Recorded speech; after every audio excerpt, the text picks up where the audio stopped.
po lamang ang pwede nating pwede na lang nating asahan ngayon. Ang ano po, ang tayo ay patuloy na lumapit po sa presensya ng ating Panginoon at sundan natin kung ano ang kalooban ng ating Panginoon. Marami tayong mga pagsubok, maraming mga struggles na pwede pang maranasan ng bawat bakit kaya? Sandali lang. Ayaw nitong gumana aking. Okay. Ang hirap gamitin mo. Siguro mag-English na lang ako ng Bible verse and then A+ na lang. Mas mabilis kasi rito yung English. Okay. Okay. Okay. Mas maganda pa ito. At doon po, sa mga gawain namin, isa rin ako sa nagkapag-preach. Bagamat, sabi ko nga, hindi naman talaga ako mag-preach, di ba?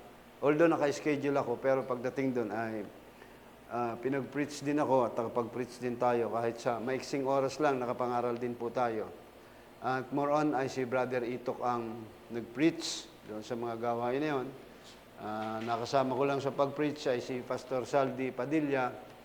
And then, sino pa ba? Wala na, ano? Na local preacher, ano? Si Pastor, mga exhortation, si Pastor Vic Pio Quinto, yun lang naman.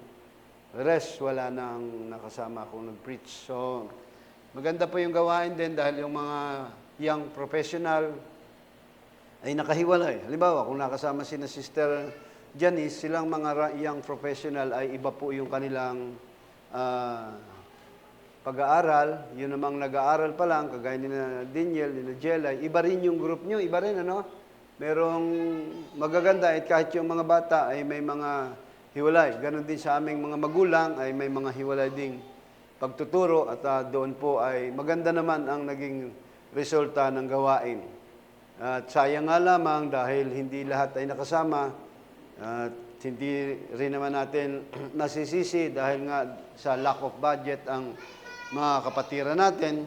Wala rin naman tayong pangabuno para sila ay makasama po sa ganitong pagkakataon. Ang mga kabataan naman ay meron naman silang pasok sa kanilang trabaho. Yan din po yung isang naging naging hindrances natin sa mga pagpunta doon. Pero hopefully ay magbigay kayo ng panahon dahil yan po ay pagbubulay-bulay, pagkakatipon ng mga magkakapatid. Lalo na, sabi ng Bible, na mamalas natin ang malapit na pagbabalik ng ating Panginoong Jesucristo. At dito po sa Romans chapter 8, mga kapatid, ay babasa po tayo sa Romans chapter 8. Dito po yung ating magiging tema dahil babalikan lang po natin muli ang pag-aaral doon po sa pinag-aralan namin doon. Ba't kaya ganito itong aking plan? I-ayos ko lang muna, ha?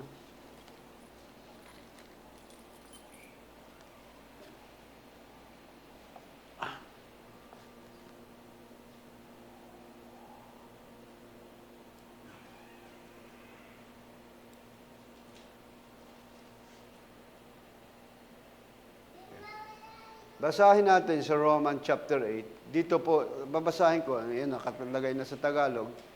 Ngayon niya ay wala ng anumang hatol sa mga nakay Kristo Jesus. Pag binasa niyo yung English dyan, pakilagay nga yung English. Kasi medyo kulang yan eh. Sabi rin, there is therefore now no condemnation to them which are in Christ Jesus, who walk not after the flesh, but after the Spirit. Pagpalain ng Diyos ang pagkakabasa sa kanya mga salita. Dito po ay, sa Tagalog, wala po yung who walk not after the flesh, but after the Spirit. Kasi sa Tagalog, ngayon niya ay wala nang anumang hatol sa mga nakay Kristo Jesus. At sinasabi nila na ito raw ay binawasan. Pero merong mga translator na hindi po nagiging redundant. Lagay mo sa Tagalog.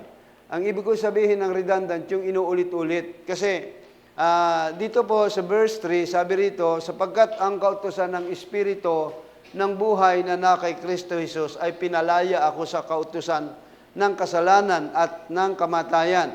And verse 3, sapagkat ang hindi magawa ng kautusan na mahina sa pamamagitan ng laman sa pagsusugo ng Diyos sa kanyang sariling anak ay nag-anyong lamang salarin dahil sa kasalanan ay hinatulan ng Diyos sa laman ang kasalanan.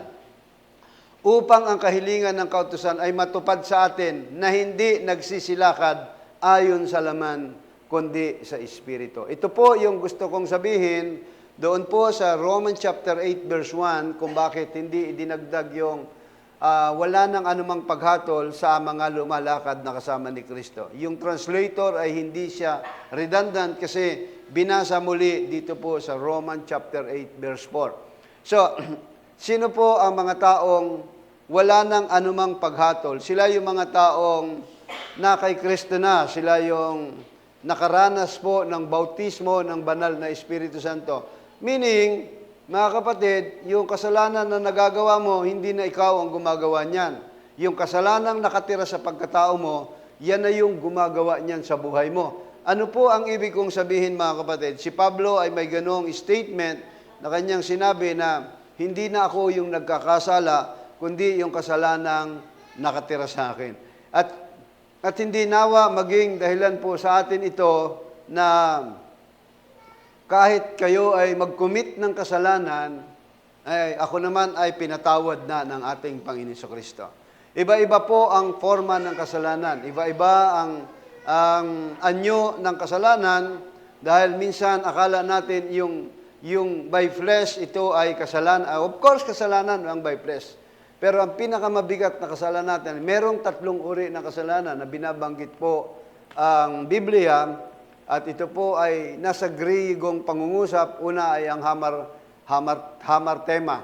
Ang hamartema, yan po yung original sin, yung minana nating kasalanan. Hamarteia, I mean. And then hamartema, yung committed sin, yung nagagawa nating kasalanan. And finally is ang hamartano. Yan yung blasphemy of the Holy Ghost.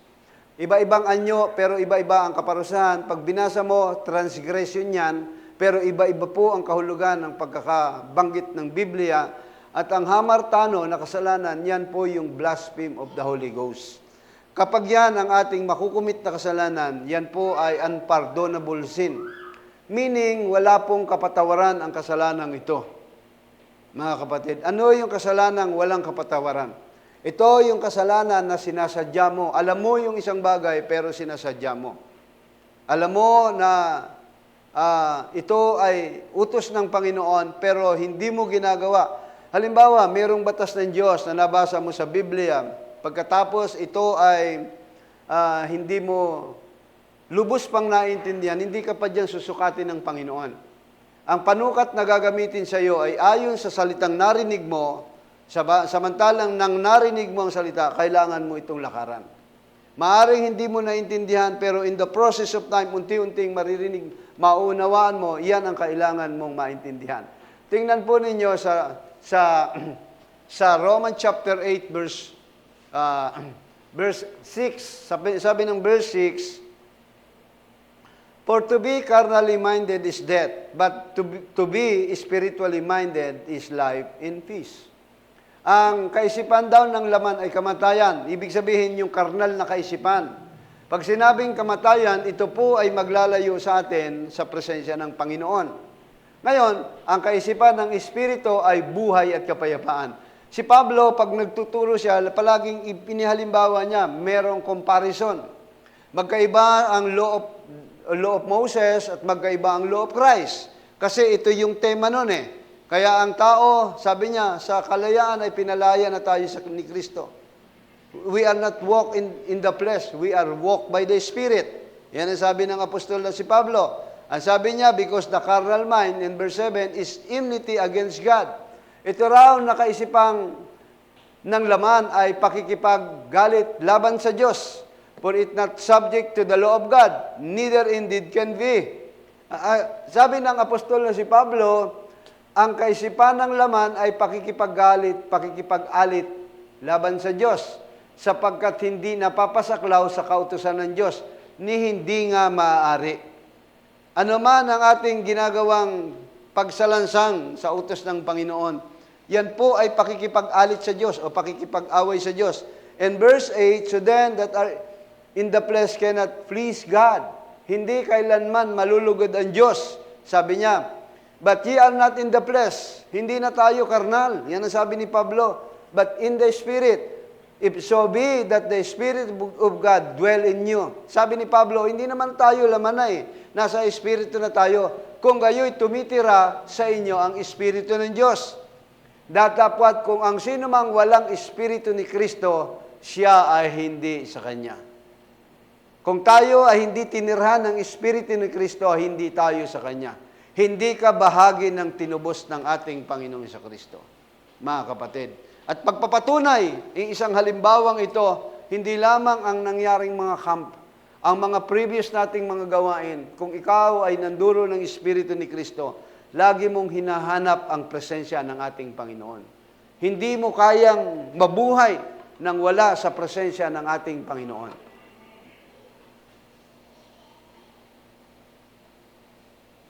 Patayin ko na muna yung cellphone ko. Pag hindi yung Shopee, ito ingay-ingay nitong kwan. Okay. Kaya, ito po ay sinasabi ko lamang ayon sa sinasabi ng Biblia. Ito ay isang pagpapaalaala sa mga mananampalataya. We are not in the flesh, but in the Spirit. Kung tayo ay wala na sa karnal na kaisipan, tayo ay nasa Espiritu at ang Espiritu ng Diyos tumatahan sa atin. Paano ba tumatahan ang Espiritu ng Diyos sa atin? Literal ba natatahan ang Espiritu ng Diyos? Bababa ang Espiritu ng Diyos like nung the day of Pentecost na ang mga klobintang ay bumababa sa kanila? No. Ang pagbaba ng Espiritu sa atin in the form of word. Sa anyong salita, mga kapatid. Sa anyong salita, bumababa ang Espiritu ng Diyos sa atin. Kaya nga, kailangan mong makarinig ng salita ng Diyos. Madidevelop, may establish ang iyong pananampalataya sa pamamagitan ng salita ng Diyos. Romans chapter 10 verse 17. Faith cometh by hearing, and hearing by the word of God. Sa pamamagitan ng pakikinig ng salita ng Diyos, doon po may establish ang iyong pananampalataya. Doon unti-unti bumababa ang Espiritu ng Diyos sa iyo. Sa anyong salita. Ngayon, kapag ikaw ay panahon ng mga trial, sufferings, mga kapatid, ano yun ang magko-comfort sa iyo? 1 Thessalonians 4:18. Ang magko-comfort sa iyo ay walang iba kundi ang salita ng Diyos. Mga kapatid. At malalaman mo sa sarili mo na sa panahon ng mga trials, mga sufferings ng buhay mo, kapag ikaw ay nagpapatuloy na naglilingkod sa Panginoon, ibig sabihin, tinahanan ka ng Espiritu ng Diyos. I don't care kung ikaw na yung pinaka-emosyonadong mananampalataya sa huling kapanahonang ito. Pero kung sa panahon ng pagsubok na nararanasan mo, ang bilis mong dumapa, ang bilis mong ma-stumble, hindi ikaw nagiging kalakasan ng kapatid, manapa ikaw ay nagiging katitisuran para sa kanila. Dahil ang salita ng Diyos dapat ang magiging sandigan mo sa panahon ng mga pagsubok. Kaya yung mga tao na yan na makakaranas ng rapture, bago mangyari yan, mga kapatid, nagpaalaala ang apostol si Pablo, sabi niya, comfort with another with these words. Mag-aliwan kayo sa isa't isa ng mga salitang ito. Walang pwedeng ipang-aliw sa mananampalataya. Ibig sabihin, walang pwedeng magbigay ng inspirasyon sa bawat mananampalataya, kundi ang salita ng Diyos lamang. Ang mundong ito ay aaliwin ka. Pero ang lahat niyan, sabi ng Biblia, there is the way that seemeth right unto a man. Merong daang tila matuwid sa tao, but the end is destruction thereof. Pero ang dulo niyan, kapahamakan. Mga kapatid, kapahamakan. Alam nyo, sa mga gawain na pinupuntahan natin, after that, revival, hindi ba? Yan ang importante. Nare-refresh ka, nare-refill ang iyong mga kalungkutan. Bakit? Yung salita ng Diyos na narinig mo doon sa mga gawaing pinuntahan mo, yan ang magbibigay ng inspirasyon sa iyo. Yung panloob na pagkatao mo ay kumakain ng espiritual na pagkain. Ano ang nangyayari sa kanya? Unti-unti lumalakas siya. Pero hanggat ikaw ay wala sa presensya ng Panginoon, ikaw ay unti-unting babagsak. Mga kapatid, pahina ng pahina yung iyo. Pero ang sabi ng Biblia, habang ikaw ay tumatanda, habang ikaw ay, sabi ni Pablo, habang humihina ang aking panlabas na pagkatao, lumalakas naman ang aking panloob na pagkatao. Ano yon? Ibig sabihin, tumatanda na siya, pero nagmamature siya. Spiritually, nagmamature na ang ating Panginoon. At kailangan suriin natin kung ang Espiritu ni Kristo ay nasa atin. Mga kapatid, kung ang salita ni Kristo ay nasa atin. Mga kapatid, ang sabi ni Pablo sa Romans chapter 8 verse 10, if Christ be in you, the body is dead because of sin. Romans 8:10, but the Spirit is life because of righteousness. Kung si Kristo ay nasa inyo, ang katawan ay patay dahil sa kasalanan. Kung nasa atin ang ating Panginoon sa Kristo, hindi na ikaw ang nasusunod. Si Kristo na ang masusunod sa buhay mo. Kasi ibibigay mo na yung buhay mo sa ating Panginoong Kristo. Kasama kang namatay ng ating Panginoong Kristo. Kasama kang nailibing na tayo ay naianyo sa pagkamatay at pagkabuhay ng ating Panginoong Kristo. Ang buhay mo ay natatagong kasama na ng ating Panginoong Kristo. At ang Espiritu ng Diyos, ang sabi riyan, ang Espiritu ay buhay dahil saan? Dahil sa katuwiran. But if the Spirit of Him that raised up Jesus from the dead dwell in you. Makinig kayo, dahil ang sabi niya, kung ang Espiritu niya ang bumuhay na mag-uli kay Jesus, sino yung Espiritu na yon? Capital po yan. Walang iba kundi ang Diyos Ama, na siyang bumuhay mag-uli kay Jesus, ay tumira sa inyo. Ang bumuhay na mag-uli kay Jesucristo sa mga patay ay magbibigay buhay din naman sa inyong mga katawang may kamatayan sa pamamagitan ng kanyang Espiritu na tumitira sa inyo. Ang magbibigay buhay sa atin ay ang alin? Ang Espiritu ng Diyos. Tatahanan tayo ng Espiritu ng Diyos. Ang salita ng Diyos tatahan sa atin.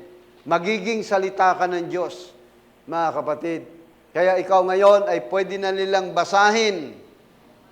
Binabasa kanila. Kaya sabi niya, therefore, brethren, we are debtors, not to the flesh, to live after the flesh. Romans chapter 8, verse 12. Anong sabi niya? Tayo ay may utang. We are debtors. May utang tayo hindi sa laman, upang mabuhay sa laman. Saan tayo may utang, mga kapatid? Sa Espiritu. Ang lamang itong ay katawang salarin ito. Ang tinubo sa atin ay ang alin? Ang ating Espiritu. Dahil ang Diyos ay Espiritu. At tayo ay inihulma sa imahe at larawan ng ating Panginoon Diyos. Ang Diyos ay Espiritu, ang Diyos ay kabanalan. Doon po, yun ang naging utang natin sa ating Panginoon. Kaya yun ang kanyang ipinanumbalik nang ang tao ay mahulog sa kasalanan. Mga kapatid, ano ang nangyari sa pagkahulog ng kasalanan? Ang dominion, pangangasiwa ng tao sa mundong ito, nawala. Nawala yung karapatan ng ating mga magulang at nawala rin ang ating karapatan na mga siwa tayo. Nawala ang karapatan na tayo ay tumawag ng Abba Father. Lahat po ng ito ay nawala. Nawala ang lahat ng pagiging panganay natin, mga kapatid. Nawala lahat. Maging ang relasyon natin sa Panginoon ay nawala.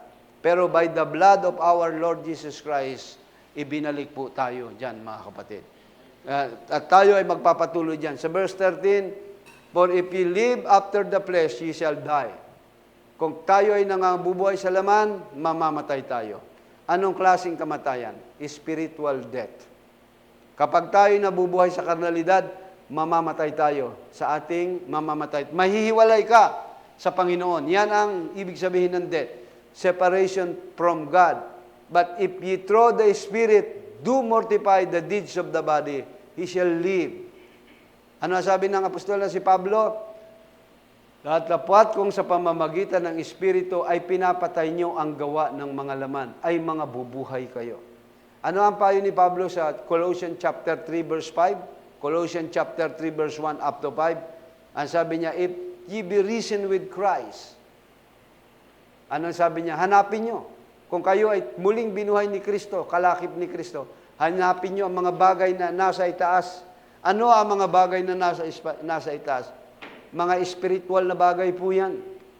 Mga kapatid, ilagay nyo ang mga bagay nyo sa itaas, sa mga spiritual, hindi sa karnal na mga bagay. Kaya sabi niya, Mortify yourself. Patayin nyo ang sangkap ng inyong mga katawan. Sa verse 5.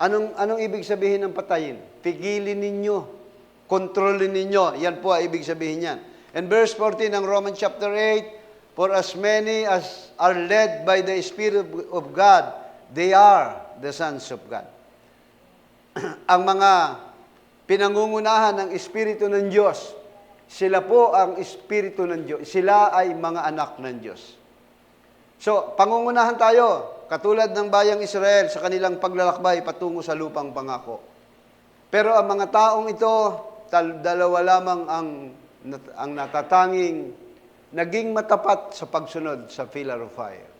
Si Joshua lamang at si Caleb na nakarating sa lupang pangako. Rest of them, pinatay lang sila ng Diyos. Nilipol lang sila sa ilang. Bakit? Matitigas ang ulo nila.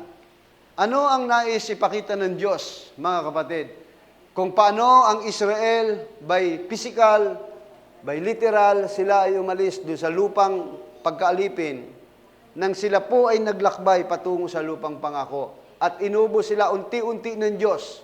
Ibinigay sa mga mababagsik na hayop, nilapa sila ng mga wild animals sa kabundukan. Ganyan din ang kalagayan ng mga mananampalataya sa huling panahong ito. Dahil maraming mga Kristiyano na umalis ng Ehipto nang marinig nila ang tinig ng paglaya, nang marinig nila ang trompeta ng paglaya, nang marinig nila na sinusumpa ng Ehipto, mga kapatid, at nangamatay na ang lahat ng panganay. And then sila ay tumanggap ng makaloob na ibinigay dahil may mga spoil na kinuha sila doon. Mga kapatid, lahat sila ay umalis, pero hindi nila talaga naintindihan ang plano ng Diyos. Maraming mga mananampalatayang hindi naiintindihan ang plano ng Diyos. Napapasama lamang, naglalakbay, marahil ay naglalakbay ka na 2, 3, 4 na taon, 5 taon, 10 taon, pero dapat alam mo na kung ano ang plano ng Diyos sa buhay mo. Bakit ka umalis ng Ehipto? Ano ang purpose mo? Bakit umalis ka ng Ehipto? Ang layunin ng Diyos kung bakit sila inalis dun sa Ehipto, dahil sa kanilang mahigpit na pagdaing, sa kahirapang naranasan nila, sila ay maglalakbay patungo sa lupang pangako. Bakit humihibik tayo sa panahong ito? Mga kapatid, bakit ang mundong ito ay humihibik? Groan it and travail it until now, from the beginning, mga kapatid. Ano ang sabi ng Romans chapter 8, verse 15? For ye have not received the spirit of bondage again to fear. Hindi natin tinanggap ang alin? Ang espiritu ng pagkaalipin at pagkatakot. But ye have received the spirit of adoption, whereby we cry, Abba, Father. Hindi tayo napapaalipin muli sa mga simulang aral ng sanlibutan ito. Hindi tayo alipin ng pagkatakot. Pero napakarami pa rin Kristiyano ang takot. Takot ano? Takot magutom. Marami po niyan. So, kung tinanggap mo ang spirit of adoption, pagkupkup, mga kapatid, lahat po ng mga bagay na yan ay mawawala na sa iyo. The spirit of adoption, mga kapatid, katulad ng Galatians chapter 4, verse 1. Tingnan nyo yung Galatians chapter 4, verse 1. Gusto kong ipakita sa inyo. Ngunit sinasabi ko, samantalang ang tagapagmana ay bata, ay walang pagkakaibang anuman sa alipin, bagamat siya ay Panginoon ng lahat. Yung bata, yung anak mo ay walang pinagkaiba yan doon sa alipin mo, bagamat siya ay Panginoon ng lahat. Datapwat nasa ilalim ng tagapagampon at mga tagapangasiwa hanggang sa panahong itinakda ng Ama. Sa Israel, ang aampunin mo ay yung iyong anak. Yung aming dating pinanggalingan, ang mga anak ipinapaampun kung kani-kanino. Ipapaampon sa Pentecostal para yung mga anak nilang tigas ng ulo nila ay madisiplina. Hindi po biblical yon. Kayo mismo ang may obligasyon sa anak ninyo. Saan nyo pinapaampon ang mga anak nyo? Sa sanlibutan. Hinahayaan yung turuan sila ng sanlibutan. Yung kampanin ninyo bilang magulang, hindi nyo ginaganap. Nasa ilalim yan ng tagapag-ampon at tagapangasiwa hanggang sa panahon na itinakda ng Ama. Kayo ang mag-aampon sa inyong anak dahil sa matandang tipan, ang aampunin, si Iman ay aking anak, pero ako ang mag-aampon sa kanya. Hindi ko siya ipapaampon sa iba. Ang obligasyon ko bilang magulang, tuturuan ko siya ng mga aral at simulain ng katuruan ng ating Panginoon. Kaya nga sa Israel, at the age of 1 up to 12, hindi yan bumabasa ng Torah o Biblia. Anong ginagawa sa kanila? Tinuturuan sa pamamagitan ng bibig ng magulang.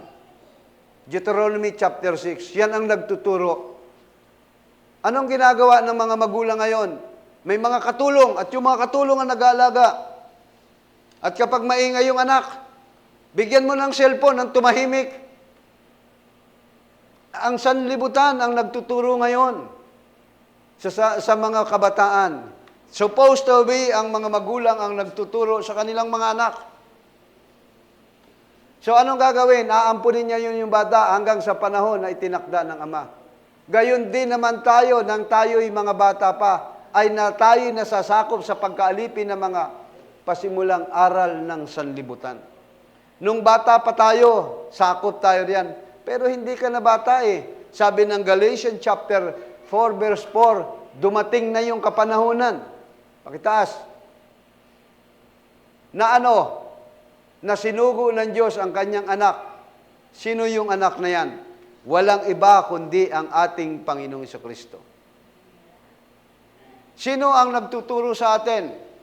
Sino ang nag-ampun sa atin? Mga kapatid, inampun tayo, tinuturuan tayo. Kaya ang buhay ng Kristiyano, mag-umpisa ng ikaw'y maging Kristiyano, bata ka pa lamang, tuturuan ka, nasa tutors and governors ka, mga kapatid. And spiritual, sino ang nagtuturo sa atin? Kung merong pastor, siya yung spiritual father na nagtuturo doon sa kongregasyon. Mga anak yun ng ating Panginoon. Sa pamamagitan ng banal na Espiritu Santo, ang mga pangungusap na ito ipapaig sa kanya. Kung matigas ang ulo nitong batang ito, matigas ang ulo ni Sister LB, majority, maraming matitigas ang ulo. Kahit po ano ang gawing, kahit gaano kagaling ang tagapagturo, kahit dumating na sa panahon ng itinakda ng Ama, ng ating Panginoon, hindi matututo yung mga tao na yan. Yung mga anak natin, hindi sila matututo. Kasi, merong tagapagturo, tuturuan yung tinuturuan. At habang tinuturuan, siya po ay nagiging tigas ang ulo, hindi siya sumusunod, at sasabihin, uulitin ko lang ulit, habang hindi siya sumusunod, mahirap po turuan yung anak mo, tamad na, matigas pa ulo. Pero sa kabilang banda, habang tinuturuan siya, madali lang pong matuto yung anak niyo, masipag yan. Kaya tinuturuan tayo dito sa sanlibutan ito. Una ay tinuturo sa atin ay ang salita ng Diyos. Binabago tayo sa pamamagitan ng salita ng Diyos. Mga kapatid, dahil pagdating sa millennium, ang gagamitin sa atin, ang gamit natin sa pangangasiwa natin sa mga mortal people ay ang power of the spoken word. By the power of the spoken word. Kaya bago mangyari yan, yung tinatawag na finally squeeze, ano ang gagamitin nating salita? Power of the spoken word. Narinig akong pangangaral na kapag daw sa panahon ng persecution, magsasalita ka lang dahil nakakaranas ka ng gutom, hindi ka raw makakabili noon. Totoo yun. Hindi ka makakabili. Kaya by the power of the spoken word, magsasalita ka raw, magkakaroon ng litson sa harapan mo. Napakakarnal na kaisipan, mga kapatid. Hindi po yun ang power of the spoken word. Na pag nagsalita ka, bakit? Doon sa panahon ni na Pedro, panahon ng mga apostles, hindi ba tinaglay nila ang power of the spoken word? Pero marami sa kanila ang pinersecute. Ang power of the spoken word, kaya mong i-overcome lahat ng temptations, lahat ng trials na darating sa buhay mo. Kaya dapat ngayon pa lang, ini-exercise na natin ang power of the spoken word. Ang kapangyarihan ng binigkas na salita. Hindi yan yung pag nagsalita ka, magkaroon ng 5 milyon. Magkaroon ng pagkain sa harapan ko. Dahil yan ang kalimitang maririnig nyo na ipinangaral sa kalipunan ng mga mananampalataya ng huling kapanahonan ito. Exercise nyo na ngayon ang power of the spoken word. A-attend ako ng gawain. Kahit malayo, darating ako. That is the na-overcome mo yan, that is the power of a spoken word. A-attend ako ng gawain kahit masama ang pakiramdam ko. Yan ang ibig sabihin ng power of the spoken word. Hindi yung pagsinalita mo, may mga lalabas na kung ano-ano. Hindi po yan ang power of the spoken word. Kasi ang nangyayari, talunan pa rin tayo ng kaaway kapag hindi natin ginagamit ang power of the spoken word. At yan yung sinabi ko noon, before the rapture will take place, gagamitin natin ang power of the spoken word. Kaya ang itinatalim natin ay ang salita ng Diyos. Pero hindi yan yung parang magic, mga kapatid. Parang magic. Kaya sabi ro kanina, comfort with another with this word. Mag-aliwan kayo sa pamamagitan ng salitang ito. Pag nanghihina na si Brother Joaquin, pag sinabi ko yung power of the spoken word, paano magkakaroon ng power of the spoken word? Bradatin ka, sige, lalakas ka. That is the power of the spoken word. Bakit? Nagkaroon ng kapangyarihan yung salitang binigkas ko sa kanya. Yan ang power of the spoken word, hindi yung kuhan. Magsalita ka, mayroong isang litsong baka, matagal-tagal namin kakain ito. Hindi. Sa panahon ng squeezing period, mga kapatid, hindi ganun ang karanasan ni na Pablo, ni na Pedro, by the power of the spoken word. Anong nangyari po sa kanila habang sila pinipersecute? Kaya ba nila yon? Nag-request pa si Peter, sabi niya, ipako niyo ako ng pabaligtad. Hindi ako karapat-dapat na katulad ng kamatayan ng aking Panginoon. Yun ang power of the spoken word na kaya mong labanan yung takot na yun. Dahil hindi na tayo bandage of fear, hindi na tayo alipin ng pagkatakot. Hindi ka na nag-aalala, mga kapatid. So, verse 17 ng Romans chapter 8, and if the children their heirs of God, and joint heirs with Christ, and if so be we suffer with Him, that we may also glorify together. Kung tayo nga ay mga anak, tagapagmana nga tayo. Alin ang mamanahin mo? Mamanahin mo yung sanlibutan ito. Mga kapatid, magmamana ka nito, tagapagmana tayo ng Diyos, kasamang tagapagmana ng ating Panginoong Kristo. Kung gayon ay makipagtiis tayo sa Kanya upang tayo lumalhati naman kasama Niya. So kano ang dinanas ng ating Panginoong Kristo at nilakaran ng mga apostol, yun din ang ating lalakaran. Kaya nga sa testimony ng ating kapatid kanina ay pinaparanas, marahil yun ang tema rin nila ron, pinaparanas ang apoy ng mga pagsubok. Lahat tayo, ang purpose niyan, mga kapatid, tandaan ninyo, habang lumalakad ka sa apoy, mag-iiwan ng spark yan, mga kapatid. Mag-iiwan ka ng spark. Ano yung spark? Yung bigla na lang pipitik na ilaw. Sa bawat takbang mo, may spark yan. Yung apoy na dinadaanan mo, yan ang buhay ng isang Kristiyano. Habang naglalakad ka, pinupurge ka, inaalis ang mga impurities mo. Mga kapatid, pinaparanas ng Diyos na makaranas ka ng kahirapan. Hindi para pahirapan ka, kundi patatagin ang iyong pananampalataya at paglilingkod sa Diyos. Yan ang layunin ng Diyos, mga kapatid. Yan ang kanyang purpose sa atin. Meron kang pagkakamali. Sa buhay mo, nagkaroon ka ng pagkakamali. Maraming marahil nung unang panimula ng iyong ministry, nalait, nalapastangan ng pangalan ng Diyos, at yan ay unti-unti mong pagbabayaran. Hindi dahil sa inaring ganap ka na, ay tinapon na lang sa dagat ng pagkalimot. No! Lahat, ibig ko sabihin, lahat po yan ay may mga consequences na rin yan.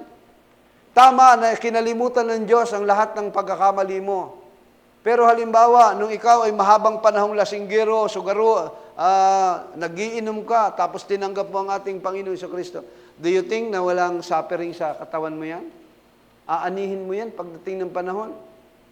Ang tagal mong nanigarilyo, ang tagal mong naginom.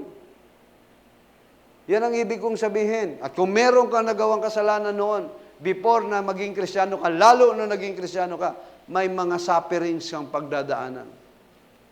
Ipipurify ka ng Panginoon. Bago tayo bumalik sa Panginoon, ipipurify tayo.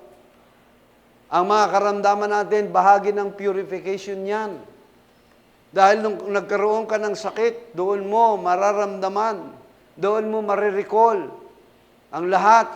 Habang ikaw ay tumatanda, palapit ng palapit ka na. Dahil isipin mo na lamang, pag ikaw ay dumating sa 60 years old, ilang taon pa kaya natitir sa akin? Siguro 5 hanggang 10. Sandali na lang yun. Yung bata, hindi mo mapaniwala pa yan. Pero habang ikaw nagkakaedad, dapat mas nagmamature, nawain mo. Ano ba ang relasyon ko sa Panginoon? Mga kapatid. Kaya di ba, ang sinasabi ng mga magulang, hindi ako natatakot mamatay para sa sarili ko. Ang kinakatakutan ko ay ang mga anak na iiwanan ko. Sabi mo lang yun. Dahil kung hindi maayos ang relasyon mo sa Diyos, mga kapatid, magkakaroon ka ng pagkatakot. Dahil kahit yung sure, naramdaman ang pagkatakot. Pero lahat ng kahirapan natin na nararanasan ito, hindi kayang itumbas yan sa naghihintay na kaluwalhatian. Verse 18, For I reckon that the sufferings of this present time are not worthy to be compared with the glory which shall be revealed in us. Verse 18, ano ang sabi riyan? Napatunayan ko, sabi ni Pablo, na ang pagtitiis sa panahong ito ay hindi karapat-dapat maitumbas sa kaluwalhatiang mahayag sa atin. Grabe yung sufferings na dinaanan ni Pablo. Paano niya nasabi na ganyan? Paano niya naipaliwanag? Paano niya naipangaral yan? Si Pablo ay nakaranas na makarating sa ikatlong langit. Dahil si Pablo po ay namatay. Naranasan niya yun. Nung siya ay pagbabatuhin at ibinalibag siya, yan po ay total, clinically dead si Apostol Pablo. Nakarating siya doon, 2 Corinthians chapter 11, mababasa niyo yan. Naranasan niya yun. Even Brother Branham, naranasan niya. Kaya nga ipinaranas sa kanya yun dahil ipapangaral niya na meron talagang pagkabuhay na maguli. Meron pangako ng Diyos sa atin. May mga kaluwalhati ang mahahayag sa atin. Sipin mo na lang ang buhay ni Abraham from the Ur of Chaldeans. Masaganang pamumuhay yung buhay niya. Pero nung marinig niya ang tinig ng Diyos, nang sabi sa verse chapter 12 ng Genesis, Abraham, get thee out of thy country and thy kindred. At ikaw ay dadalhin ko sa lupaing binubukalan ng gatas at ng pulot. Ibig sabihin, yun po ay isang masaganang lugar. Walang kahirapan yun. At yan ang ating ginagawa ngayon. Pero sa paglalakbay ni Abraham, marami siyang sufferings na pinagdaanan. Una, iniwanan niya ang marangyang pamumuhay. Comfort zone. Wala namang marangyang buhay sa atin, di ba? Wala naman. Pero, ibig sabihin, nung tayo ay naging Kristiyano, naging discomfort yung buhay natin.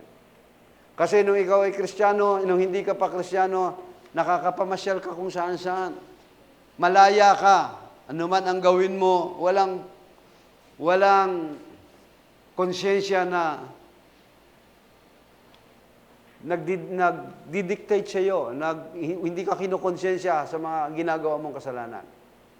Pero nung ikaw ay maging Kristiyano, sa tuwing nagkakasala ka, mga kapatid, merong konsyensya na nagpapaalala sa iyo. Pinapaalala sa iyo na nagkamali ka. Pero tandaan mo, nasa pagsasanay ng katawan yan, sabi ng apostol na si Pablo. Sino sa inyo ang marunong mag-drive dito? Taas ang kamay. Sino sa inyo hindi pa marunong mag-drive? Pag hindi ka pa marunong nag-drive at nag-aaral ka pa lamang, isang kambyo mo, titingin ka. Napaka sa preno.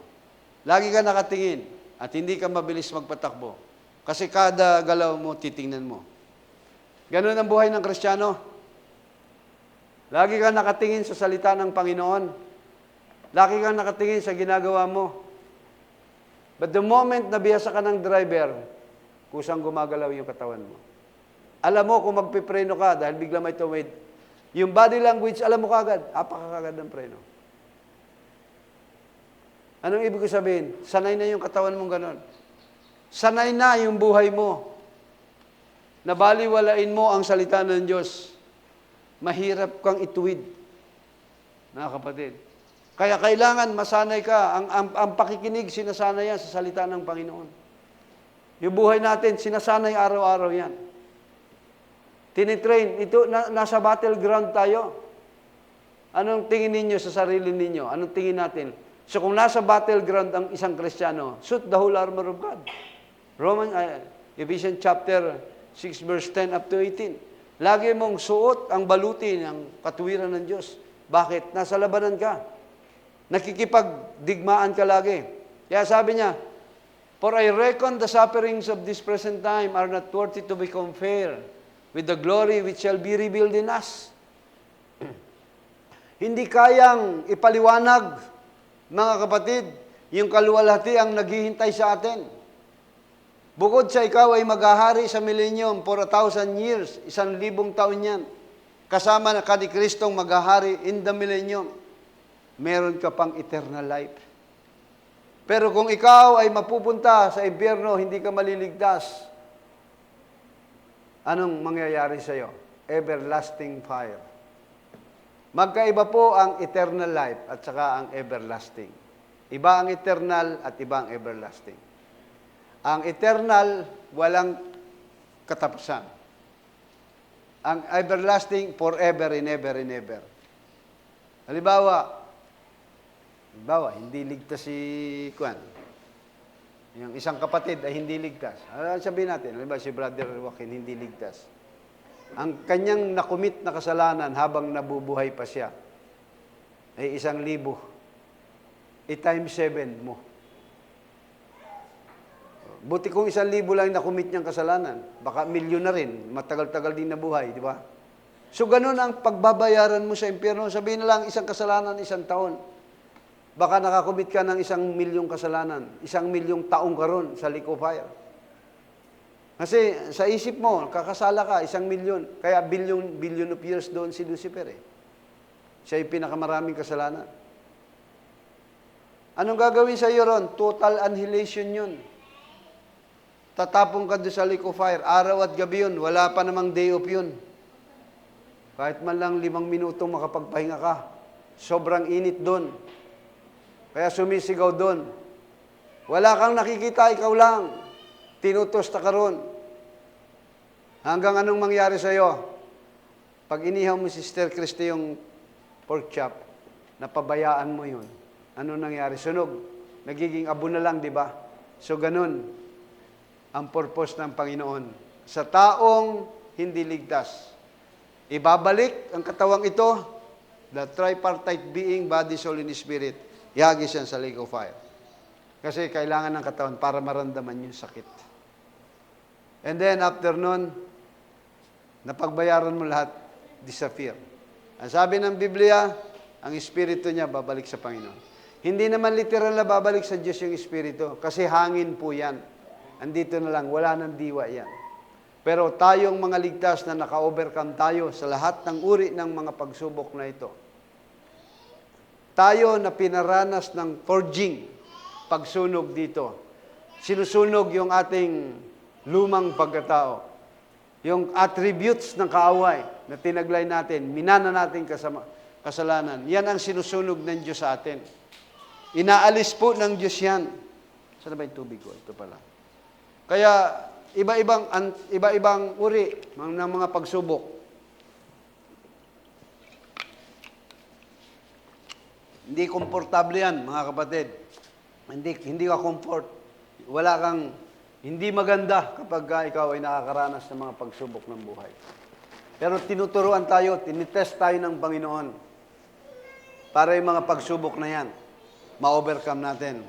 And then, Romans chapter 8 verse 19, for the earnest expectation of the creature waited for the manifestations of the sons of God. Tingnan nyo ha, sapagkat ang maningas na pagmimiti ng buong nilalang ay naghihintay sa pagkahayag ng mga anak ng Diyos.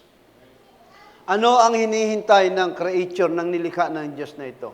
Na mahayag ang mga anak ng Diyos. Ma-manifest ng mga anak ng Diyos. Ang alin? Ang imahe at larawan ng Diyos kung saan tayo create. Dahil nang dumating ang ating Panginoong Hesukristo dito sa lupa, Hindi lamang sa kalangitan nagbunyi ang mga anghel, maging ang sanlibutan ito ay nagbunyi, ang whole creation of God. Kaya pag binasa mo ang Book of Psalms, the heavens declare the glory of God. Ipinapahayag ng sanlibutan ito ang pagbalik ng ating Panginoong Kristo.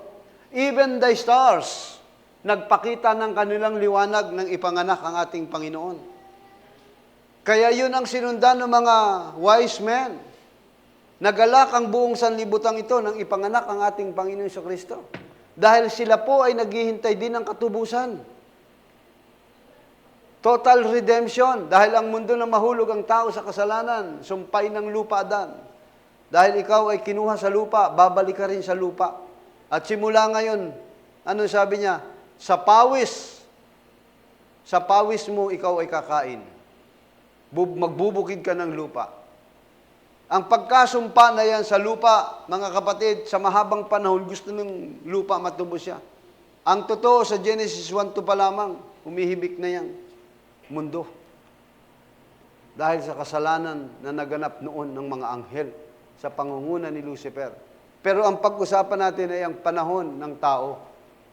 The human creation week, nang nilikha ang tao nang mahulog sa kasalanan. Kaya, for the earnest expectation of the creature, ang sabi ng Romans chapter 8 verse 19, minimiti, ninanasan ng buong nilalang, naghihintay sila, mahayag ang buhay natin. Mga kapatid. Kaya, naririnig niyo ang pangangaral, legions of angel ang nagagalak sa kalangitan. Kapag merong isang kaluluwang nanunumbalik sa Diyos. Dahil ang inaasahan nila, imamanifest mo yung kaluwalhatian ng Diyos. At akala mo walang nagagalak sa iyo. Ang mundong ito nagagalak. Yung buong creation ng Diyos, ang lahat ng nilikha niyang ito, ang mga halamang ito. Para kita mo yung mga halaman na wala sila ano nangyari sa kanila? Nasumpa din sila. Naisumpa sila, ang mga halaman, ang mga punong kahoy, kasama sa sumpa yan. Dahil nung una, ang pagkain nila yan, wala silang kamatayan. Tingnan mo ang mga buhay ng tao before the flood. Ang haba, di ba? 800, 900 something. Bakit? Dahil yun sa pagkain nila ng mga prutas noon, na nagpuprolong ng kanilang buhay. Ngayon, wala na. Kasi, bakit pag kumain ka ng prutas, wala na? Kasi, bahagi rin sila ng sumpa. At yun ang kanilang hinihintay. Na ang tao mahayag. Verse 20, for the creature was made subject to vanity, not willingly. Ang buong nilalang ay nasakop ng walang kabuluhan. Lahat po yan. But by reason of Him who had subjected the same in hope. Ano sabi? Ang buong nilalang nasakop ng walang kabuluhan. Hindi sa kanyang kalooban, kundi dahil doon sa sumakop sa kanya, sa pag-asa. Lahat po ay naging bahagi ng sumpa dahil lang sa kasalanan ng isang tao. For all have sinned, Romans 3:23, huwag niyo nang puntahan doon and come short with the glory of God. Lahat dahil sa kasalanan yan. Ngayon, mga kapatid, verse 21, because the creature itself also shall be delivered from the bondage of corruption into the glorious liberty of the children of God. Ano sabi sa Tagalog? Ang buong nilalang naman ay magiging laya mula sa pagkaalipin ng kabulukan sa kalayaang maluwalhati ang mga anak ng Diyos. Sapagkat nalalaman natin ang buong nilalang ay humihibik at nagdaramdam na may kahirapan na kasama natin hanggang ngayon. Hindi nyo ba napapansin kung bakit painit ng mundong ito? Travail in groan. Gusto nilang ma-born again din sila. Gusto nilang maipanganak sila. Dahil yung proseso ng kapanangakan na dumadaan sa 3 stages na experience ng mundong ito. Nung sila nang ang mundong ito sa pamamagitan ng baha ng panahon ni Noah, nalubog ang mundong ito. That is the baptism of water. Ang dugo ni Kristo at ng mga banal na pinatay, yan ay bautismo ng ano? Yan ay kabanalan. Holiness or sanctification. Nilinis sa pamamagitan ng dugo. In Revelation chapter 6 verse 12, yung final baptism of fire. Kaya ganun po ang nangyayari. Humihibik na yung mundong ito. Ibig sabihin, nagnanasa siya na ma-born again siya. Kung ang mundong ito'y nagnanasa ng born again, na maka-experience ng kapanganakang muli, dapat tayo ay nagnanasa rin na makaranas ng kapanganakang muli. The lily of the valley. Di ba? The lily of the valley na inawit natin kanina. I have found and friend in Jesus who is everything to me. Sabi niya, He's the lily of the valley. Ano pa kasunod? Nalimutan ko na. Alam niyo yung lily of the valley? Sino nakakita sa inyo ng water lily dito sa may parte rito? Di ba nasa burak lang siya? Wala siyang anyo, wala siyang hitsura, nandun siya sa bulak. Pero ganun na lamang ang pagsisikap ng lily, yung water lily na yon, na umalis siya dun sa burak na yon. At magkakaroon siya ng isang dahon, pipilitin niya na umusbong siya. Buhat dun sa burak na yon, sa putik na yon. Magkakaroon siya isang dahon, 2 dahon, 3 dahon, hanggang magkaroon siya ng bulaklak. Ano ang pag tinignan niyo yung water lily, di ba ang gaganda? Yan ang manifestation ng mga halaman na ipinapakita sa atin dahil yan ay type and shadow ng buhay natin. Nandun tayo sa burak ng kasalanan. Nakalublob tayo sa burak ng kasalanan. Pero kung paano yung lily ay nagpipilit siya na makaahon sa kahirapan na yon, may matinding struggle yon, may groan yon. Para maihayag niya ang kaluwalhatian ng Diyos sa kanya. Yan ang buhay natin. Yan ang buhay ng isang Kristiyano, mga kapatid. At sabi ng verse 23, and not only they, but ourselves also. So, hindi lang sila, kundi pati naman tayo mayroong pangunahing bunga ng Espiritu. Kaya yan ang reason kung bakit sinugo ang ating Panginoong sa Kristo. Para matubos tayo sa ating kasalanan. At ang purpose ng Panginoon, maihayag. Sino ang unang nagpahayag ng kaluwalhatian ng Diyos? Sino, mga kapatid? Walang iba kundi ang kanyang bugtong na anak, ang ating Panginoong Jesucristo. Ipinakita ang dinaan ng kahirapan ng ating Panginoon. Kaya nga may mga taong akala nila ay tama yung kanilang ginagawa. Nagpapapako sa krus katulad nung dyan sa parting norte, sa Pampanga. May mga gumanap nung nakaraan, ipinapako sila sa krus. Sa Kutod. At doon sa Pangasinan, sa Alaminos, may nagpasa ng krus, namatay dahil sa palong naranasan ng mga tao. Kaya minsan yung nagpapasa ng krus, pag nahirapan, binibitawan, binabalingan nila yung namamalo sa kanila, di ba? Pero yung ginagawa nila ay hindi tama. Pero hindi nila alam yun. Maaring may mga tao doon na sincero, mga kapatid, yung ginagawa nila, pero hindi yun ang kalooban ng Panginoon. Dahil ang pagpapasa ng krus, hindi yan tuwing mahal na araw. Araw-araw ang pagpapasa ng krus. Sabi ni Kristo, pasanin niyo ang inyong krus at sumunod kayo sa akin. Mag-aral kayo sapagkat ako'y maamo. Araw-araw meron kang pinapasan. Pasan mo yung krus mo. Ano yan? Yung sarili mo, yan yung krus mo. Na kailangan maipako yan. Yung sarili mo, ang daming mga pagsubok. Ngayon, pag nabibigatan ka, lumapit ka kay Kristo. Mag-aral ka sapagkat siya'y maamo. Come unto me, sabi ni Kristo, that ye are heavy and laden, and I will give you rest. Ano sabi niya? Lumapit kayo sa akin, sino mang nabibigatan at napapagalang lubha, siya'y aking pagpapahingahin. Saan kayo lumalapit kapag kayo nabibigatan at napapagala na sa pinapasan yung krus? Tanong ko sa inyo, saan kayo lumalapit? Sa Facebook? Aaliwin niyo yung sarili niyo? Hawak mo ang alin? Ang krus? Sasayaw ka? Ang pagpapasa ng krus, hindi po madali yan. Mabigat yan. Pero lumapit ka sa Panginoon kapag nahihirapan ka na.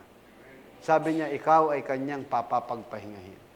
Ang magko-comfort sa iyo, ang lalapitan mo, walang iba kundi ang kanyang salita. Ang salita ang magko-comfort sa iyo. Mga kapatid. So, ang mundong ito, naghihintay. Sabi niyan, verse 23, but ourselves also, tayo rin, we have the first fruit of the Spirit. Even we ourselves groan within ourselves, waiting for the adoption, to wit, the redemption of our body. Ano, nagsisihibik tayo, naghihintay tayo na may kahirapan hanggang ngayon. Meron tayong paghibik, hinihintay natin yung pagtubos. Yung pagtubos ng ano? Ng katawang ito. Papalitan po ang ating katawan ng isang ano? Maluwalhating katawan. Kaya ang iyong groaning, ang iyong pagpapasa ng cross, habang ikaw ay nabubuhay, meron kang kabigatan sa buhay mo. May mga trials ka, may mga sufferings ka. Habang ikaw ay nabubuhay, bahagi ng buhay ang pagsubok, mga kapatid. Walang taong hindi makakaranas ng pagsubok, lalo na ang isang Kristiyano. Inallowed ng Diyos, pero kung ikaw ay sanay na sa pagsubok, baliwala na yan sa iyo. Dahil kung ikaw ay pumapasa ng mga 50 kilos, kapag araw-araw mong pasan ay 50 kilos, parang magaan na lang sa iyo yan. Parang baliwala na yan. Nakita nyo yung mga nagtitinda, merong nakapatong lang sa ulo. Parang baliwala lang, ano? Hindi nga hinahawakan eh, may damit lang yun dito habang nagtitinda sila. Nakapatong. Parang baliwala lang. Pero sa una, hindi mahirapan ka eh. Masasakit yung ulo mo, mabigat yun eh. Sa pakiramdam mo eh, habang tumatagal eh. Pero pag nasanay ka, baliwala na. Gumagaan na rin ang iyong pakiramdam. Lalo kung kasama mo ang ating Panginoon Kristo. Mga kapatid. Kaya, ano sabi ng verse 24? For we are saved by hope. Tayo inilagtas sa pag-asa. But the hope that is seen is not hope. For what a man seeth, why that he hope for? Ano sabi ni Pablo? Yung daw pong pag-asa na nakikita, hindi yun ang pag-asa. Alin ang hinihintay natin? Yung pag-asang hindi nakikita. Sabi ng Romans chapter 11, faith is the substance of hope, the things for. Yung hindi mo inaasahan. Mga kapatid, yung pag-asa na hinihintay mo. Kaya nga tatlo yan. Ano yan? Faith, hope, and charity. Sino yung sumisimbolo ng faith? Si Peter. Sino sumisimbolo ng hope? Si James. Sino sumisimbolo ng charity? Si John. Pero lahat mawawala, mananatili yung charity. Bakit hindi love ang inilagay? Bakit charity? Bakit ang ginamit na translation at binanggit ni Pablo is charity? Mga kapatid. Kasi alam niyo kung bakit? Yung charity, kaakibat niyan ay paggawa. Naintindihan nyo? Nasaan niya pala si Sister Susan? Saan nagpunta si Sister Susan? Ay, nag-charity po siya. Sinabing nag-charity, gumanap siya. Namigay siya ron, ginanap niya yun. Yun ang charity. Gumaganap ka ng isang bagay na maganda. Yan po yung charity, kaya hindi love ang ginamit ni Pablo. Charity. Naintindihan na ninyo? Pero yung pag-asa, hindi mo nakikita yon unless lang yung barangay, makikita mo. Pero yung hope na binabanggit ng Bible, umaasa ka sa mga bagay na hindi mo nakikita. So, kailangan mo ng faith. Doon sa hope mo, kailangan mo ng faith. Verse 25, dapat kung nagsisiasa tayo sa hindi natin nakikita, kung magkagayo, hinihintay nating may pagtitiis. Magtitiis ka talaga eh. Kasi hinihintay mo yung pag-asa na darating, hindi mo naman alam, meron kang kaakibat na pagtitiis. At diyan may establish yung pananampalataya mo. Malalim na pananampalataya. Hindi pananampalataya mo, kundi pananampalataya ni Kristo. Faith of Christ. Iba yung faith in Christ na binanggit ni Pablo at iba rin yung faith of Christ na binanggit ni Pablo. Pananampalataya kay Kristo. Meron ganon. Pero may ibibigay na pananampalataya sa iyo, yung pananampalataya ni Kristo na ibinigay ng kanyang Ama. Of course, may pananampalataya ang ating Panginoon. Anong pananampalataya yung ibibigay ni Kristo sa atin? Yung kaya mo nang ibigay yung iyong buhay. Kahit kamatayan. Kaya sabi ni Kristo, Lord, kung maari lang, Ama, kung maari, ilayo mo sa akin ang saro ng kapaitang ito. Pero ang iyong kalooban pa rin po ang masusunod. Not my will, but thy will be done. Kahit anong mangyari, susunod ka pa rin sa kalooban ng Panginoon. Yan ang faith in Christ. Faith of Christ, I mean. Yan ang ibibigay ni Kristo sa iyo. Kailan maibibigay ni Kristo yan? Once na tinanggap mo ang banal na Espiritu Santo. When you are baptized by the Holy Ghost, hindi na ikaw ang nasusunod sa iyo. Kaya ano sabi ng John chapter 21? Nung ako'y bata pa, pupunta ako kung saan ko gusto, pero pagtanda ko, gusto kong pumunta sa isang lugar, hindi na mangyari. Dadamitan ka, bibit-biting ka, ilalagay ka lang sa isang tabi. Matanda ka na eh. Meaning, pag Kristiyano ka na, ang Espiritu Santo, matured Christian ka na, ang Espiritu Santo ang magdidikta sa iyo.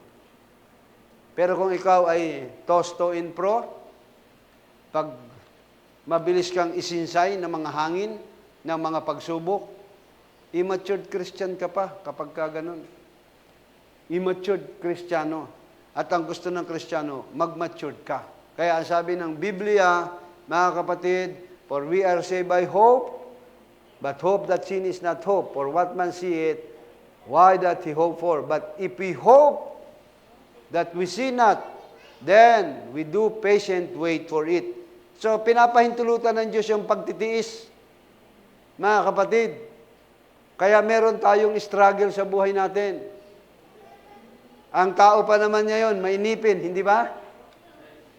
Gusto mo, nagmamadali ka. Ayaw mo nang mabagal. Gusto mo, instant. Kaya pati sa pagkain, puro instant. Ano ang resulta ng pagkain ng instant? Sakit, di ba? Yung internal organ mo, tatamaan yan dahil sa mga instant na pagkain. Pero kung ito'y niluluto mo, ikaw ang nagpo-produce nito, alam mo kung ano makakabuti sa iyong katawan. Kasi niluto mo yon, hindi puro instant.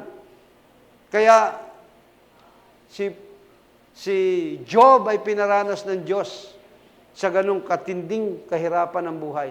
Wala pa sa atin ang nakaranas sa hirap na dinaanan ni Job.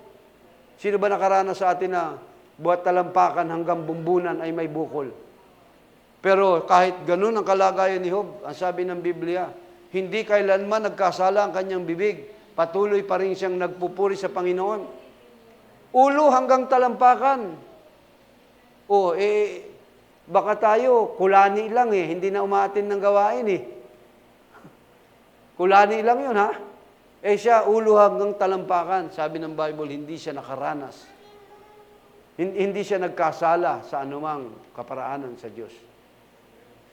So, ina-allowed ng Diyos yung mga trials na yan, yung mga pagsubok na dinaranas natin, mga kapatid, para ma-develop yung patient natin.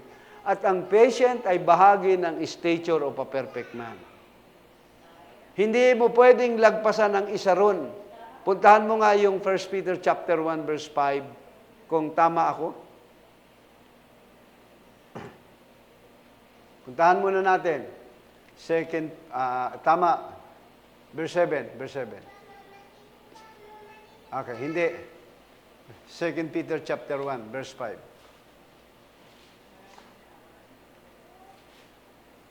Tingnan nyo sabi riyan. Ilagay mo nga sa English para ipakita lang natin. Ano-ano yung mga yan? Yung sukat ni Kristo. Anong una raw? Faith. Virtue. After virtue is knowledge. After knowledge, temperance. After temperance, patient. Pagtitiis. So after patient, godliness. And after godliness is brotherly kindness. And after brotherly kindness, anong ginamit? Love ba ang ginamit? Charity.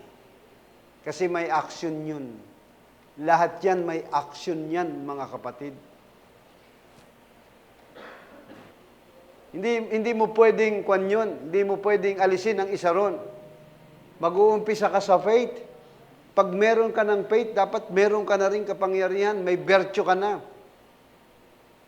Unang-una, kaya mong kontrolin na. Unti-unting ibinabalik na sa iyo ng Diyos yung domain. Makukontrol mo na, pwede na. Atid ako ng fellowship, atid ako ng mga gawain ng Panginoon. Hindi na ako ang masusunod, kundi ang Espiritong tumahan sa akin. Mga kapatid, bakit? Yun ang trabaho ng Espiritu. Tulungan po tayo. Basahin natin Roman 8:26, yung kasunod. Likewise, the Spirit also helpeth our infirmities. Tagalog. Ang Espiritu, Diyos po yan, mga kapatid. Kaya ang ginamit dyan is capital. Tagalog mo yan. Gayon din naman. Sabi riyan, gayon din naman, ang Espiritu ay tumutulong sa ating kahinaan. Ang Diyos mismo ang tumutulong sa ating kahinaan. Sapagkat hindi tayo marunong manalangin ng nararapat.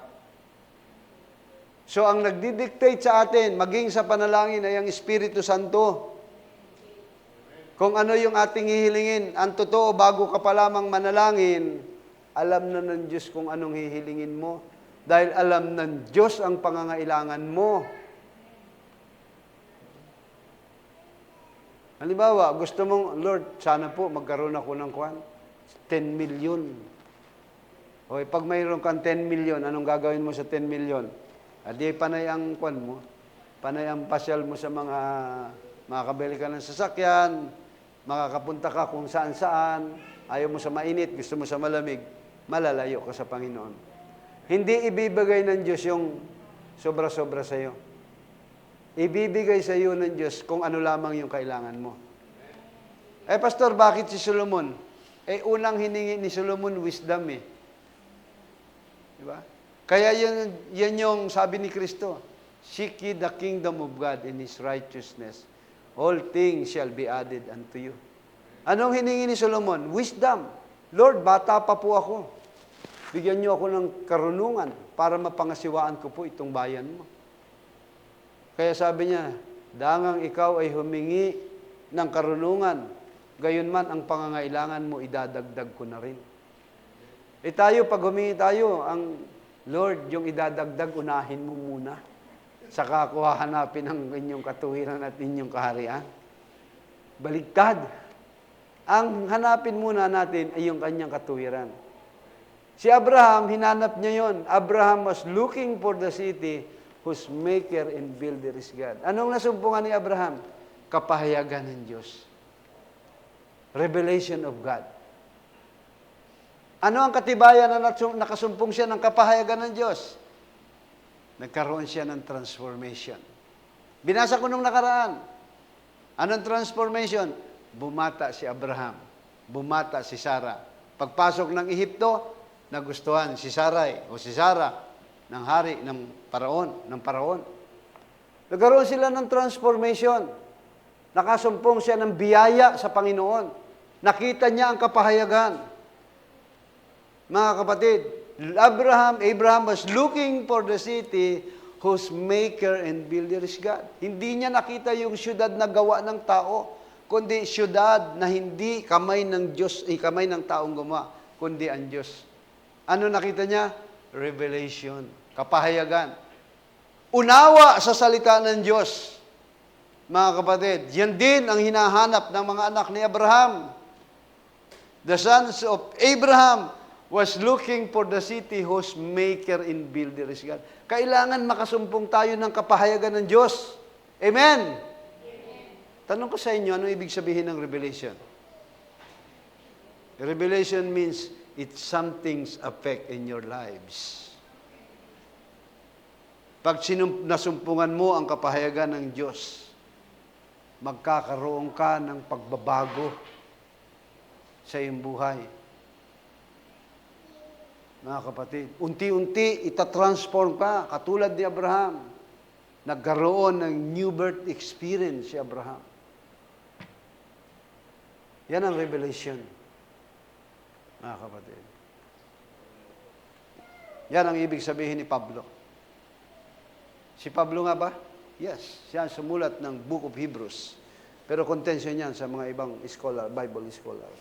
So ang Espiritu Santo ang tumutulong po sa atin. Likewise, Romans 8:26, likewise, the Spirit also help with our infirmities. For we know not what we should pray for as we ought, but the Spirit itself make it intercession for us with groanings which cannot be uttered. Yung Espiritu ang namamagitan sa atin ng mga hibik na hindi maisaysay na mga pananalita. Kaya minsan yung mga panalangin natin, mga kapatid, nakukuha mo na lamang sa paghibik. Wala kang mabanggit, pero yung paghibik mong yun, naiintindihan ng Diyos yun. Mga kapatid, si Brother Jeffrey marahil, nung siya ay bata pa, marahil mayroon siyang gusto sa kanyang magulang. Sa Mindoro, ay ganun kami ron eh. Pag pumunta ka ng bayan, humihingi ka ng isang bagay. Doon, nung araw pa naman, makakainom ka lang ng royal pag ikay may lagnat. Ngayon, pag inom ka ng royal, sabutin mo. So, nung marahil si Brother Jeffrey, nung araw ay sa Mindoro, bata pa siya, ay meron siyang gustong bilhin. Tapos, hindi siya mapagbigyan ng magulang niya. Tapos makikita ng nanay niya, humihibik siya. Di ba may impit na hipig yung bata? Hindi naman siya nagsasalita, pero paghibik na paghibik yun, matinding hibik niya yun. Meron siyang gustong makuha, yung halos mapugto yung hininga niya. Tapos ngayon anak, anong gusto mo? Para mamamatay na yung anak eh. Ganun ang gusto ng ating Panginoon sa ating panalangin. Meron kang paghibik na talagang gusto mong asamin na tanggapin sa Panginoon. Hindi mo kailangan maghihiya, Lord, ibigay mo po sa akin ito. Gusto ng Diyos yung matinding paghibik mo. At ang gusto ng Diyos yung sa paghibik mong yun, nararamdaman ng Diyos yung pag-ibig niya, yung pag-ibig mo sa Kanya. Dahil ganun yung magulang, aamuin yung bata, sige, ibibili na lang kita ice crumble ba? Masaya na yung bata. Ganun ang ating panalangin sa Diyos. Minsan hindi nating mabanggit, pero yung ating paghibik na yon, hindi natin kayang banggitin sa Diyos yung mga bagay na yon. Doon tayo kinakatagpo ng Diyos.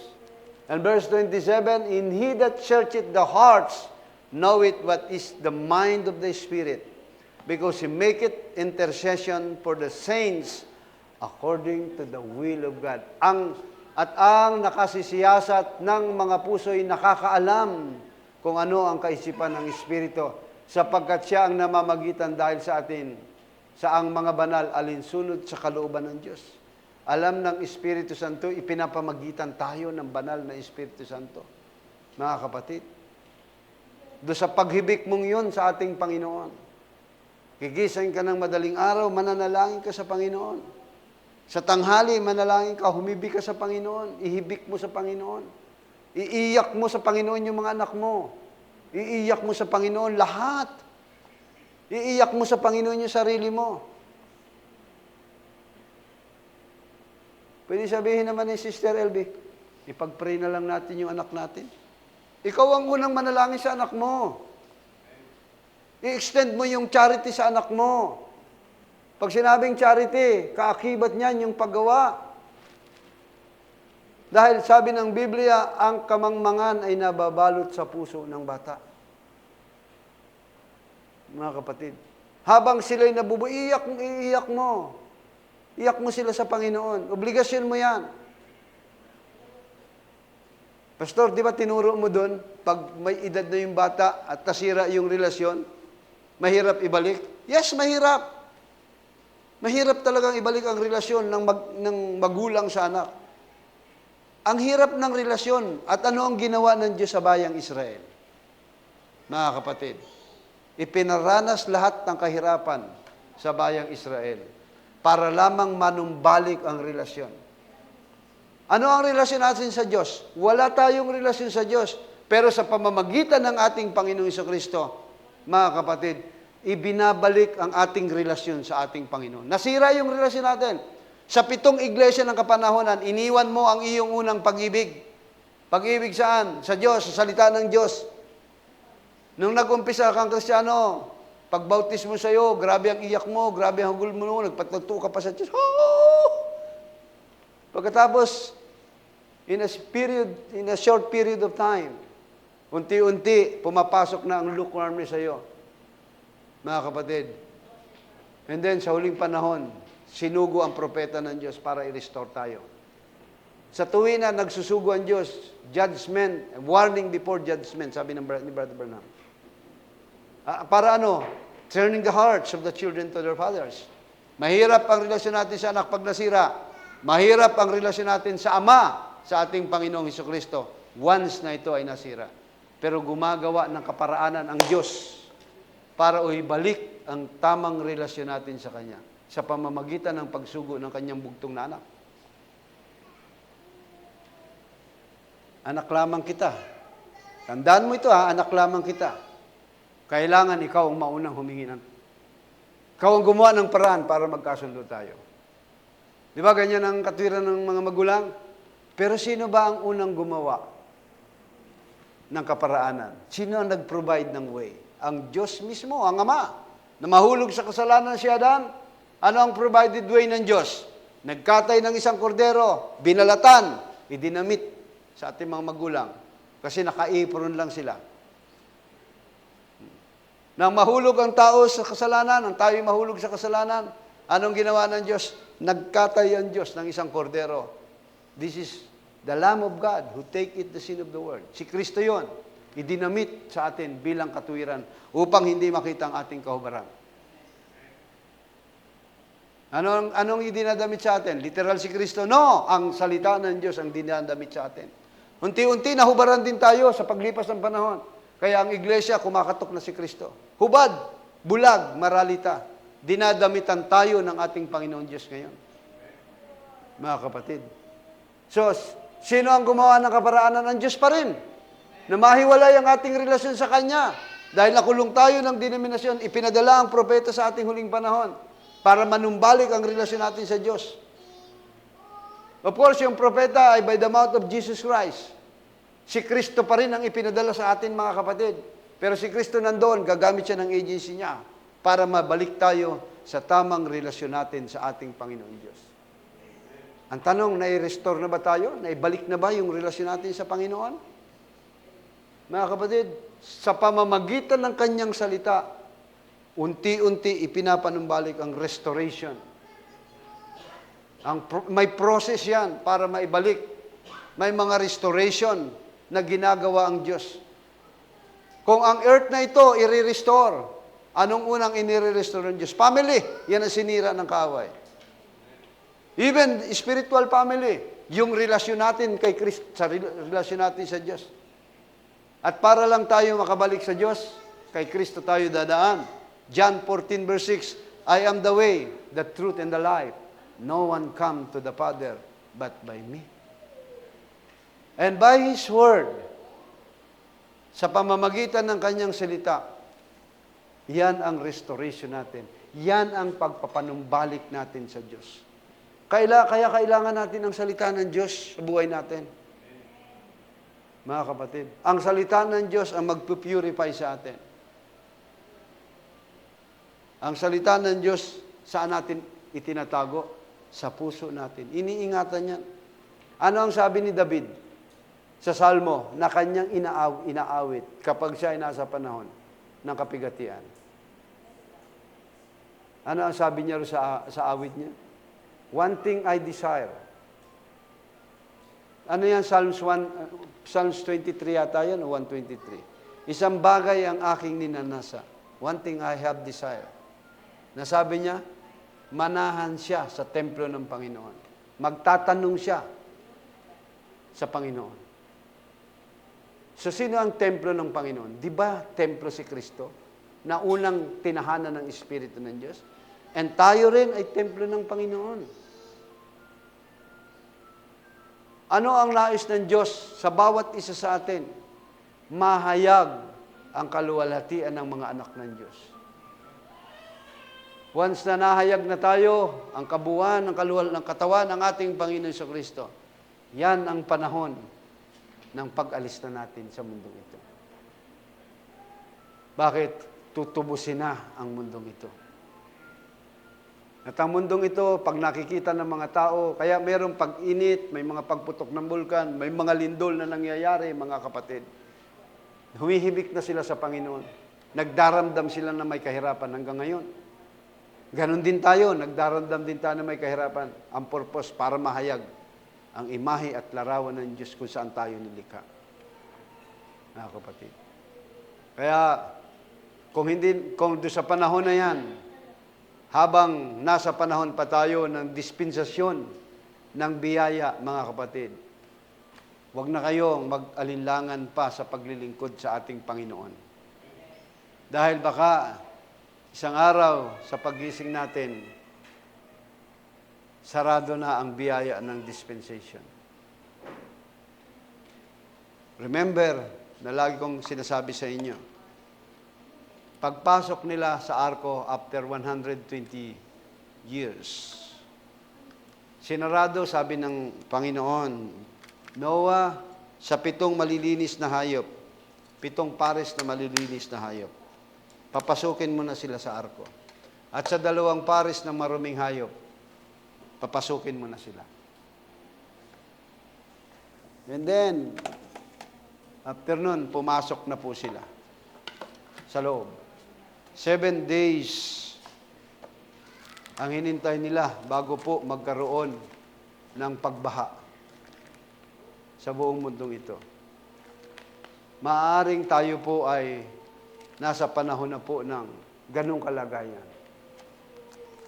Marahil sa ginagawa nating pangangaral, baka wala nang maligtas o maaaring may isa na lamang na maliligtas. Pero hindi tayo tumitigil sa ating pangangaral, mga kapatid. Kaya habang nasa panahon pa ng biyaya, ng dispensasyon sa ating panahon, sikapin po natin, mga kapatid, na makarating tayo doon sa qualification ng makakasama sa pag-agaw.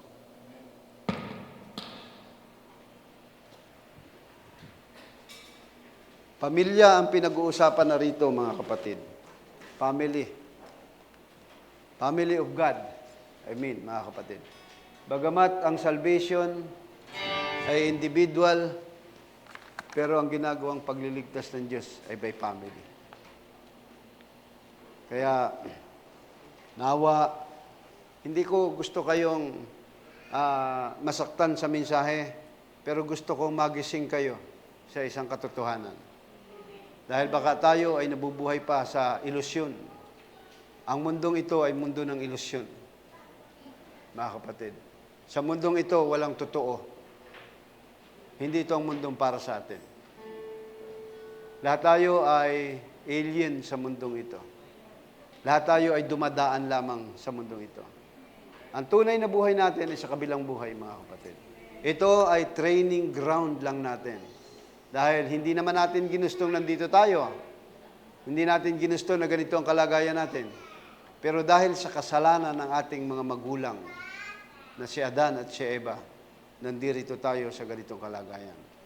Pero mahal ng Diyos ang tao. May mga taong hinahanap ng Diyos na re-response sa kanyang panawagan. May mga taong maghahanap sa Diyos. At kung ikaw ay isa doon, obligado ang Diyos na tugunin ka niya, mga kapatid. Kaya, by His grace, mga kapatid, tayo po ay naligtas. Awitan muna natin ang Panginoon. Amazing Grace. Bago po ako magpanalangin,